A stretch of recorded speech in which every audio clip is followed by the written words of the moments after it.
So last 2024 జనవరి 21లో నాకు appendicitis surgery అయింది.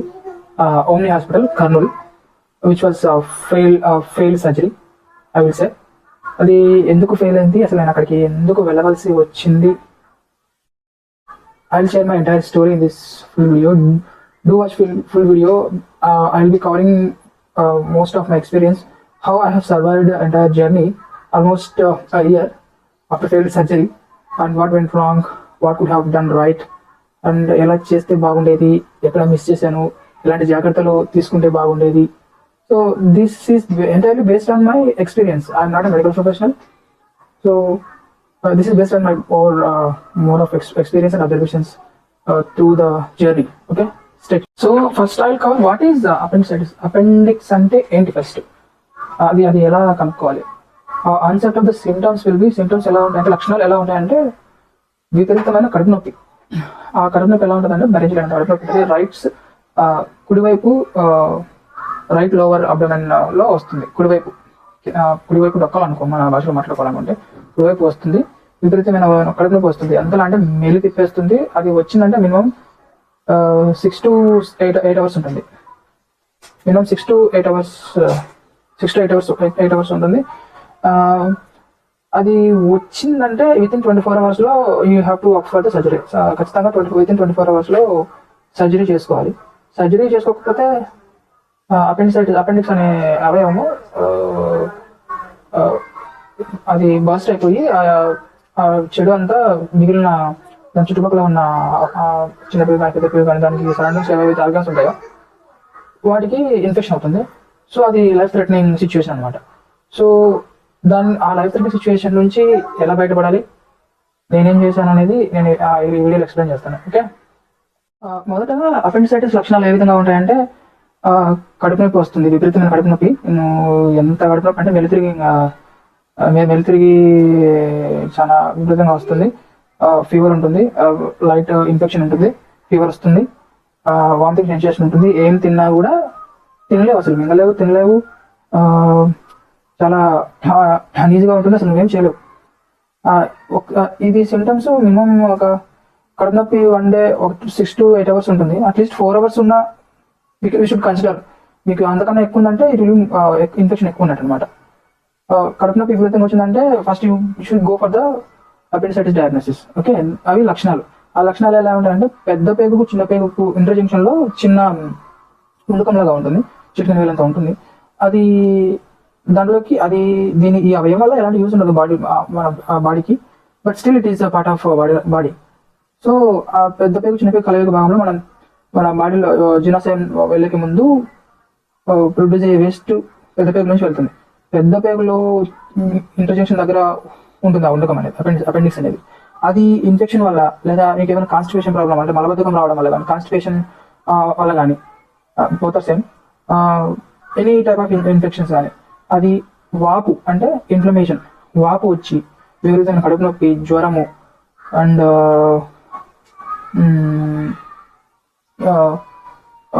Vomiting sensation, ఇవన్నీ ఉంటే అది అపెండిసైటిస్ అని అనుకోవచ్చు.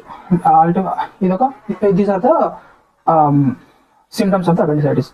And second thing is, doctors we should tell, అంటే మన లక్షణాలు డాక్టర్కి క్లియర్గా చెప్పినప్పుడే డాక్టర్ రోగ నిర్ధారణ చేయగలుగుతాడు. ఎప్పుడైతే డాక్టర్ రోగ నిర్ధారణ చేయగలుగుతాడో అప్పుడు మనకు సరైన చికిత్స అందుతుంది. రోగ నిర్ధారణ సరిగా లేకపోతే we don't get proper treatment, that will lead to the unnecessary unwanted consequences. So మీరు ఎప్పుడైనా మీకు ఎలాంటి లక్షణాలు ఉన్నా మీరు డాక్టర్కి ఖచ్చితంగా మీ సింటమ్స్ ఏందనేది చెప్పగలిగే స్థితిలో మీరు ఉండాలి. ఖచ్చితంగా పాయింట్ టు పాయింట్ వాళ్ళకి చెప్పాలి. అప్పుడే they will be able to properly diagnosis. Okay, నా విషయంలో ఏం జరిగిందంటే డయాగ్నోసిస్ లేట్ అయింది. Even though I had told my all the symptoms properly, but still somewhere doctors did not thought of appendicitis somehow. So after at least I fight with this pain first 3 months at least. I was taking painkillers and other medicinal treatments for appendicitis, which was not diagnosed earlier. So అయిన తర్వాత నేను doctor దగ్గరికి వెళ్ళేసి మొత్తం endoscopy తీయించాను, ఏం problem లేదు. So అది అర్థం అవ్వట్లేదు డాక్టర్స్ కూడా, అసలు డాక్టర్ మైకి రాలేదు అపెండిసైటిస్ గురించి. ఇది చేసేది ఏం లేక సిటీ స్కాన్ ఆర్డర్ చేశాడు. సిటీ స్కాన్ ఆర్డర్ చేసిన తర్వాత అప్పుడు అక్యూట్ అపెండిసైటిస్ అని చెప్పేసి డయాగ్నోస్ అయింది రిపోర్ట్లో. సో డాక్టర్ సజెస్ట్ చేశాడంటే తనకు తెలిసిన వాళ్ళకి కిమ్స్ హైదరాబాద్ హాస్పిటల్లో సర్జరీ చేస్తారు, మీరు అక్కడికి వెళ్ళి అడ్మిట్ అవ్వండి అని చెప్పేసి చెప్పారు. సో నేను అడ్మిట్ అవ్వలేదు. I did other thing which was failed thing. Okay, నేను కిమ్స్ హాస్పిటల్లో అడ్మిట్ అవ్వకుండా కర్నూలు వెళ్ళి, మా హోమ్ టౌన్ కర్నూలుకి వెళ్ళి అక్కడ ఓమ్ని హాస్పిటల్లో అడ్మిట్ అయ్యాను. ఇది ఒక పార్ట్. నేను ఎందుకు కర్నూలు వెళ్ళి అక్కడికి సర్జరీకి ఆప్టివ్ వెళ్ళవలసి వచ్చిందంటే, my wife was ninth month pregnant. She was waiting for her labours. Okay, డెలివరీకి రెడీగా ఉందన్నమాట. So I couldn't afford to stay here in Hyderabad while I was if I take surgery. నేను సర్జరీ చేసుకుంటే I will be on the bed and my wife will get delivered. She is also in the bed and no one was there to support us ఫర్ both of us. Okay, so I had to go for hometown and I had opted for the Omni hospital to take the surgery. At the same night I went to Kurnool and I have admitted in the Omni hospital, which was in January 21st, 2024, which surgery was done early morning, which went very well. At least it should be. So we thought it went very well. Surgery అయిన తర్వాత 3 to 4 days hospital observation లో ఉన్నాను. It's minor surgery, it's laparoscopic surgery. Smaller 3 key hole surgery లాగా 3 holes చేస్తారు పొట్ట మీద, పైపులు పెట్టి సీజర్స్ లోన్ పెట్టేసి అది కట్ చేసి పెడతారు, అపెండిక్స్ అనే అవయవాన్ని. అది కట్ చేశారు. సర్జరీ అయిపోయింది. 3-4 days హాస్పిటల్ అబ్జర్వేషన్ లో ఉన్నాము. సో ఇంటికి వెళ్ళిపోయాము, హోమ్ టౌన్కి వెళ్ళిపోయాం. హోమ్ టౌన్కి వెళ్ళిపోయిన తర్వాత అసలు కథ స్టార్ట్ అవుతుంది. Okay, so after 3 weeks, for 3 weeks I've been taking all the medicines properly and I have also following food restrictions. Okay, food only fibres తీసుకుంటున్నాను, మైల్డ్ ఫుడ్ తీసుకుంటున్నాను, బెడ్ రెస్ట్ లో ఉన్నాను, అంతా బాగానే ఉంది. Still again I got same pain, fever, and my stomach was bloat. I was not able to walk also after 21 days of the surgery. So చేసేది ఏం లేక మా ఆత్మకూరులో ఎమర్జెన్సీగా జోహా హాస్పిటల్ అనేది ఉంది, జోహా హాస్పిటల్ అడ్మిట్ అయ్యాను. అక్కడికి వెళ్ళి చూస్తే అల్ట్రా స్కాన్ తీశారు. అల్ట్రా స్కాన్ తీసేసి ఫీవర్ ఎక్కువ ఉంది, బేసిక్ ఎలక్ట్రోలైట్స్ పడిపోయాయి, పొటాషియం లెవెల్స్ పడిపోయాయి. చాలా worst situation. I would say I'll be on the death bed.